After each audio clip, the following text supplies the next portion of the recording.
గణేశాయ నమః, గాయత్రీదేవి నమః. ముందుగా ప్రేక్షక వీక్షణ మహాశీలందరికీ కూడా నమస్కారం. ఎప్పుడూ ప్రయాణం చేసేటటువంటి వారికి ముసల్తనం వచ్చేస్తుందా తొందరగా? అలాగే ప్రతిరోజు ఈ ప్రశ్నలు వేసుకుంటే మీలో ఉండేటటువంటి ఓటమి నుంచి విజయానికి ఖచ్చితంగా పయనం చేయగలుగుతారా?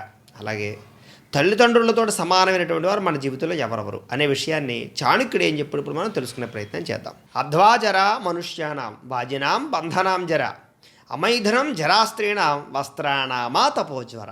చాలా అద్భుతమైనటువంటి శ్లోకం. అంటే దీని అర్థం ఏంటి అంటే కనుక ముసలితనం రావడానికి గల కారణాలు ఏమిటాయి అంటే కనుక ఎప్పుడూ ప్రయాణాలు అస్తమాటు ప్రయాణాలు చేస్తూ ఉంటేట తొందరగా ముసలితనం వచ్చేస్తుంది. కాబట్టి ఊరికే వీధులంపట తిరగడానికి అస్తమాటు ప్రయాణాలు చేయడానికి ఎక్కువగా ప్రయత్నం చేయకూడదు.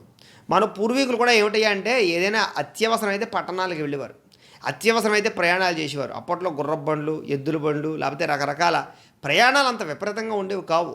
ఎందుచేతనంటే ప్రయాణం అనేటటువంటిది అలసట, ప్రయాణం అనేటటువంటిది వేడి చేసే గుణం ఉంటుంది ప్రయాణానికి. కావాలంటే మీరు చూసుకోండి, మీరు బస్సులో ప్రయాణం చేసినా, కారులో ప్రయాణం చేసినా, హాయిగా కూర్చునే ప్రయాణం చేసినా సరే ప్రయాణం చేసి వచ్చిన వెంటనే నీరసం ఉంటుంది, బదలిక ఉంటుంది. అంటే ప్రయాణం అనేది మనకు తెలియకుండానే మన లోపల ఉండేటటువంటి కొంచెం సత్తును తగ్గిస్తుంది.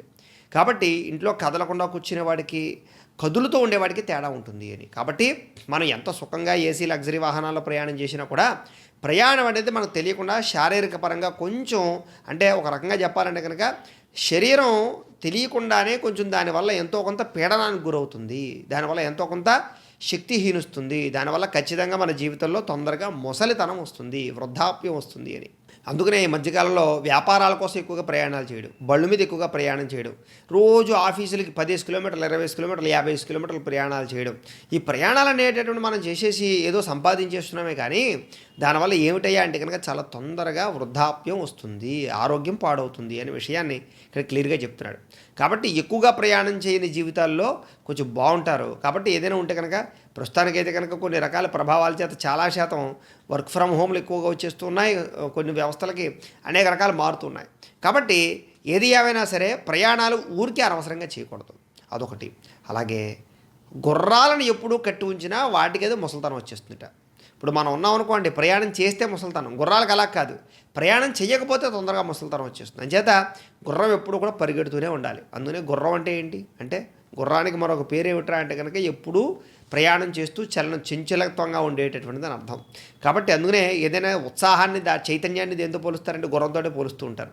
అందుకనే సూర్యనారాయణమూర్తి యొక్క రథం కూడా గుర్రమే. కారణం ఏంటంటే ఎప్పుడూ దానికి స్టాప్ ఉండదు. సూర్యుడు చూడండి ఎప్పుడు అలాగా పరిగెడుతూనే ఉంటాడు. కాసేపు మనకి ఇక్కడ ఉదయిస్తే కాసేపు అమెరికాలో ఉదయిస్తూ ఉంటాడు. ఆయన ఎలా ప్రయాణం చేస్తూనే ఉంటాడు. అంటే దానికి సైన్స్ ప్రకారంగా చూసుకున్నట్లయితే ఆయన ఎక్కడికి కదలు, భూమి తిరుగుతూ ఉన్న కారణం చేత తిరుగుతున్న విషయం మనకే తెలుసు. కానీ మన వాళ్ళు ఉదాహరణ ఎందుకు సూర్యుడి యొక్క రథాన్ని గుర్రంతో పోల్చారనే విషయాన్ని ఇక్కడ మనం ఉదాహరణగా చెప్పుకుంటున్నాం. కాబట్టి దాన్ని మళ్ళీ సైన్స్తో ముడిపెట్టకూడదు. అందుచేత ఎప్పుడూ ప్రయాణం చేస్తూ ఉండి ఎప్పుడూ చైతన్యంగా ఉండవలసినటువంటిది గుర్రం. అలా ఉండడం వల్ల దానికి ముసలితనం రాదు అని. అలాగే స్త్రీలకు దాంపత్య సుఖం లేకపోయినా ముసలితనం వస్తుంది. అంచేత స్త్రీకి ముఖ్యంగా ఏం కావాలి? దంపతీ సుఖం కావాలి, అంటే భర్తతో సుఖం కావాలి. భర్తతో రమిస్తూ ఆనందంగా సంతోషంగా ఉండేటటువంటి స్త్రీ ఎక్కువ కాలం వృద్ధాప్యం లేకుండా సంతోషంగా యవ్వనంగా, అంటే ఒక రకంగా చెప్పాలంటే కనుక కొంచెం పొడుచుగా ఉంటారు అని. పొడుచుతనం గమ్మును పోకుండా ఉండాలంటే కనుక స్త్రీకి దాంపత్య సుఖం ఉండాలి, భర్త సుఖం ఉండాలి. ఎప్పుడైతే భర్త లేడో, భర్త దూరం అయ్యాడో, భర్తతో సంసార సుఖం లేదో ఆవిడ కూడా చాలా తొందరగానే వృద్ధాప్యం వచ్చేస్తుంది. అలాగే బట్టలకి ఎండలో ఆరవేస్తే వాటికి అదిజ్జారా అంటే కనుక విపరీతంగా ఎండలో ఆరవేసేసాం అనుకోండి బట్టల్ని, సాధారణంగా బట్టలు ఎప్పుడు కూడా ఏమిటి అంటే కనుక ఆరిపోయాక వెంటనే తీసేయాలి తప్ప ఇంక బట్టలను అలా ఆరేసి ఎండలో వదిలేసి పొద్దు నుంచి రాత్రి దాకా ఉంచేస్తే కనుక కొన్ని చాలా తక్కువ కాలం మన్నుతాయి. అంటే తొందరగా వాడిపోతాయి, తొందరగా కూలిపోతాయని. అందుకనే మనకి చూడండి, బట్టలని విపరీతంగా ఎండలో పెట్టేసాం అనుకోండి, అలా తడిపి ఎండలో పెట్టి బాగా ఎండలో ఆరబెట్టేసినటువంటి బట్టలు వెలిసిపోతూ ఉంటాయి, చీకిపోతూ ఉంటాయి, గమ్మును చిరిగిపోతూ ఉంటాయి కదా. అందుచేత ఎంత అద్భుతమైన విషయాలు మనకు చెప్పాడు చూడండి. అధ్వాజరా మనుష్యానాం అంటే ప్రయాణం చేసే మనిషి, వాజినాం బంధనాం జర అమైధనం జరాస్త్రీణాం అంటే స్త్రీకి ఈ రకమైనటువంటి రకంగా, అలాగే వస్త్రానామా తపోజ్వర, వీటికి జర అంటే ముసలితనం ఈ కారణాల చేత వస్తుంది అని. తర్వాత ఇంకో అద్భుతమైన విషయాన్ని చెప్పాడు. ఏమిటి అంటే కనుక కంకాలః కాని మిత్రాణి కోదేశకౌ యయాగమౌ కశ్చాహం కాచమే శక్తి రితిచిత్యం ముహుర్ముహు అంటే దీని అర్థం ఏంటి అంటే కనుక ప్రతిరోజు కొన్ని విషయాలు ఆలోచించుకుంటూ ఉండాలి. ఏమిటా విషయాలు? అస్తమాటు కొన్ని ప్రశ్నలు వేసుకుంటూ ఉండాలి. ఖాళీగా ఉన్నాం అనుకోండి, ఏదైనా ఒక పనికి మధ్య గ్యాప్ వచ్చి ఏ టీ తాగుతున్నో మంచిలు తాగుతున్నో గ్యాప్ తీసుకున్నాం అనుకోండి, పావుగంట అరగంట గ్యాప్ తీసుకుంటాం అనుకోండి, ఆ టైంలో సెల్ ఫోన్లు చూస్తూ పిచ్చి పిచ్చి మాటలు మాట్లాడుకుంటూ అక్కలేనటువంటి వ్యవహారాలు నడపకుండా ఆ సమయంలోట కొన్ని ప్రశ్నలు వేసుకుంటూ ఉండాలి. ఏమిటా ప్రశ్నలు అంటే కనుక ఇవే ప్రశ్నలు. అంటే కంకాల కాని మిత్రాణి అంటే మన పట్ల కాలం ఎలా ఉంది. కంకాలహ అంటే ఈరోజు నాకు అనుకూలంగా ఉందా, ఈరోజు పొద్దునుంచి నేను చేస్తుంటే అన్ని పనులు అవుతున్నాయా లేదా, ఈరోజు ఏమైనా చికాగ్గా ఉందా, ఈరోజు కొంచెం బ్యాడ్ సంకేతాలు ఏమైనా వస్తున్నాయా అని చేసే రోజు కాలం ఎలా ఉంది, మన కాలం ఈ మధ్య వారంలో మనం అన్నీ చేస్తూ పనులు అన్నీ బాగానే అవుతున్నాయా అని కంకాలహ మన కాలం ఎలా ఉంది, మన టైం ఎలా ఉంది అనేది ఒకసారి ఆలోచించుకుంటూ ఉండాలి. అలాగే కంకాల కాని మిత్రాడి అంటే ఎవరు నాకు మిత్రులు, అస్తమాటు ఈ విషయం చర్చించుకుంటూ ఉండాలి. ఎవరు నా పట్ల ఎలా బిహేవ్ చేస్తున్నారు, నన్ను ఎవరు పలకరిస్తున్నారు, నా గురించి ఎవరు ఎలా మాట్లాడుకుంటున్నారు, నేను ఉన్నప్పుడు ఎలాగ నేను లేనప్పుడు ఎలా బిహేవ్ చేస్తున్నారు, నాకు ఎవరు హెల్ప్ చేస్తున్నారు, ఈ విషయాల్ని పదే పదే ఒకసారి గుర్తు తెచ్చుకుంటూ ఉండాలి. ఎవరు నాకు మిత్రులు అని మన స్నేహితులను కూడా తలుచుకుంటూ ఉండాలట. అలాగే కౌదేశ కౌవ్యయాగము అంటే నేనున్న ప్రదేశం నాకు అనుకూలమైందా కాదా, నేనున్న వాతావరణం బాగుందా లేదా, నేను ఇప్పుడు ఉంటున్న ప్రదేశం కరెక్టా కదా, నేను చేసే ఉద్యోగం చేసే ప్రదేశం కరెక్టా కదా, నేను ఉండే ప్రాంతం కరెక్టా కదా, ఈ విషయాలను అస్తమాట ఆలోచించుకుంటారు. అలాగే ఎంత సంపాదిస్తున్నాము, ఎప్పటికప్పుడు మన సంపాదన కరెక్టా, మన ఖర్చులు కరెక్టా, మన ఆదాయం ఎలా ఉంది అనే విషయాన్ని, ఎంత ఖర్చు పెడుతున్నామో, ఎలా ఖర్చు పెడుతున్నామో, ఆ ఖర్చు దుబారా చేస్తున్నావా, సవ్యానికి వాడుతున్నామా లేదా వ్యసనాలకు వాడుతున్నామా, ఏ క్వాంటిటీలో మనం డబ్బులు ఖర్చు పెడుతున్నాము, ఆదాయ వ్యయాలు ఎలా ఉన్నాయి, లేదా మనం ఏదైనా ఖర్చు పెట్టేటప్పుడు అప్పు చేసి ఖర్చు పెడుతున్నామా, అప్పు అయినా కావాలని చేస్తున్నామా, వృధా కోసం చేస్తున్నామా, లగ్జరీ లైఫ్ కోసం చేస్తున్నామా, అవసరాలకు చేస్తున్నామా, అత్యవసరమైతే చేస్తున్నామా, లేకపోతే కోరికలని అదుపులో పెట్టుకోలేక చేస్తున్నామా, డాంబిక ప్రదర్శన కోసం చేస్తున్నామా, గొప్పతనం కోసం చేస్తున్నామా, అవతలవాడికి ఉందని చెప్పి ఈర్ష్యాద్వేషంతో చేస్తున్నామా, లేకపోతే ఎవరికో గొప్ప చూపించాలని చేస్తున్నామా, ఇలాగా ఈ ప్రశ్నలు అనేటటువంటి అస్తమాటు వేసుకుంటూ ఉండాలి. ఎవరైతే అలాంటి అస్తమాటు ఈ ప్రశ్నలు వేసుకుంటూ ఉంటారో, ఈ ప్రశ్నలు వేసుకుని మీరు తప్పులు తెలుసుకుంటూ ఉంటారో, వాళ్ళు తొందరగా మారతారు, చాలా తొందరగా జీవితంలో గొప్పవాళ్ళు అవుతారు అని చెప్పేసి విషయాన్ని, అద్భుతమైన విషయాన్ని చాలా అద్భుతంగా చెప్పాను. చూడండి, కంకాల కాని మిత్రాన్ని కోదేశ కవ్యయాగమో కశ్చాహం కాచమే శక్తి రితిచిత్యం ముహుర్ముహు అంటే చాలా గొప్ప శ్లోకం. ఇది గుర్తుపెట్టుకోవాలి. ఎప్పుడూ పదే పదే ఈ శ్లోకాన్ని అనుకుంటూ ఉన్నట్లయితే కనుక నా పట్ల నా టైం ఎలా ఉంది, అలాగే ఎవరు నాకు మిత్రులు, నేనున్న ప్రదేశం బాగుందా, నేను ఎంత సంపాదిస్తున్నాను, ఎలా ఖర్చు పెడుతున్నాను, నాలో ఉండే శక్తి అంతా, నేను ఇంకా ఏమైనా కొంచెం వీక్గా ఉన్నానా, నేను పౌష్టికాహారం తింటున్నానా లేదా, నా ఎక్సర్సైజ్ సరిపోతుందా లేదా, నా ఆరోగ్యం ఎలా ఉంటుంది, ఈ విషయాలు అస్తమాటు ఈ ప్రశ్నలు మాత్రం ఖచ్చితంగా వేసుకోవాలి. వేసుకుంటే చాలా మార్పు తొందరగా వస్తుంది, జీవితంలో తొందరగా గొప్పవాడు అవుతారని. అలాగే ఇంకా అద్భుతమైన విషయాన్ని చెప్పాడు. ఏమిటి అంటే కనుక జనితా చోపనేతాచ ఎస్తు విద్యాం ప్రయచ్చతి అన్నదాత భయత్రాత పంచైతే పితర స్మృతా అంటే సాధారణంగా మనకి తండ్రి ఉంటారు, కానీ తండ్రి సమానులు చాలామంది ఉంటారు.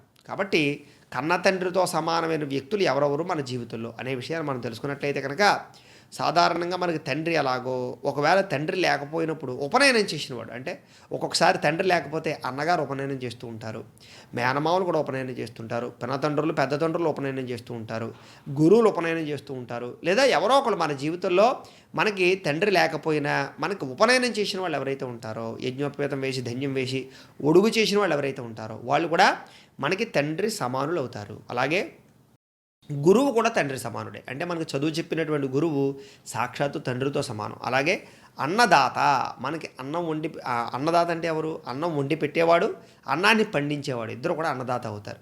కాబట్టి మనకి రైతులందరూ తండ్రి సమానులు అనమాట, మన వాళ్ళు తండ్రిలా భావించాలి.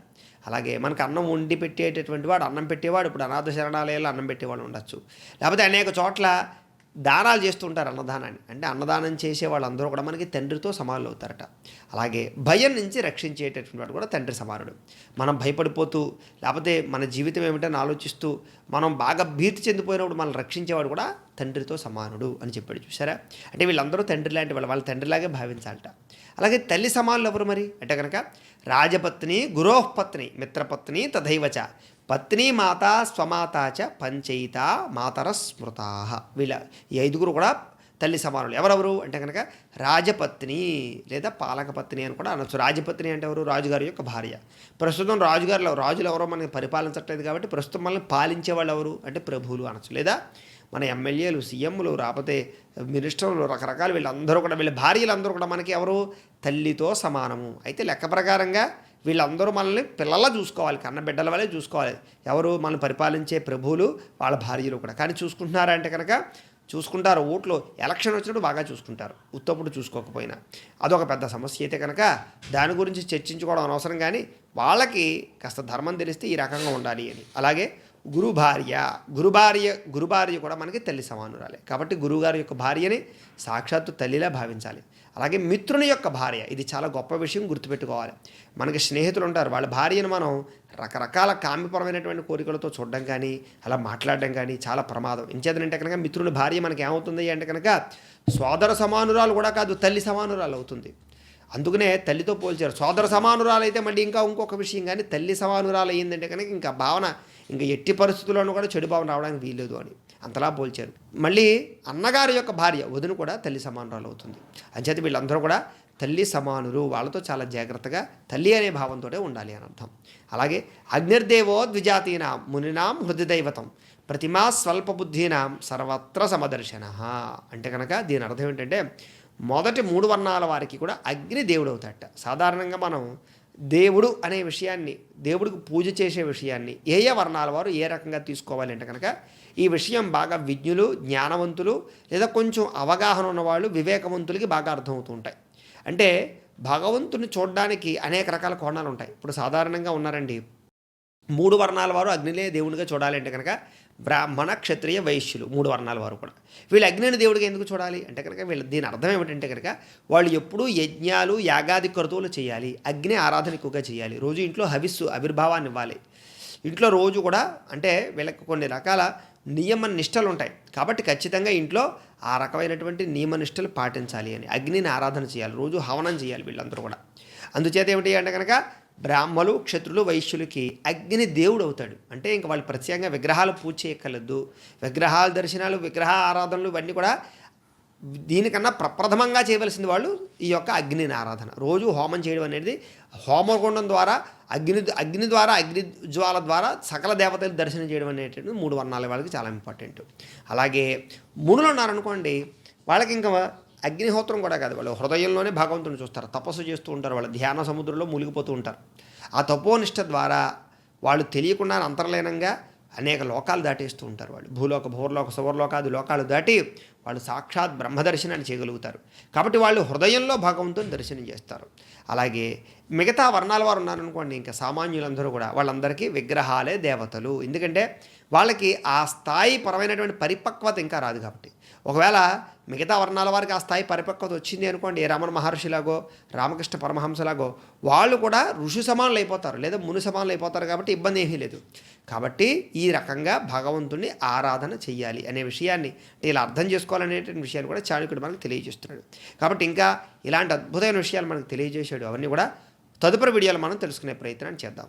గోబ్రాహ్మణేభ్యః శుభమస్తు నిత్యం. లోకాః సమస్తాః సుఖినో భవంతు. స్వస్తి.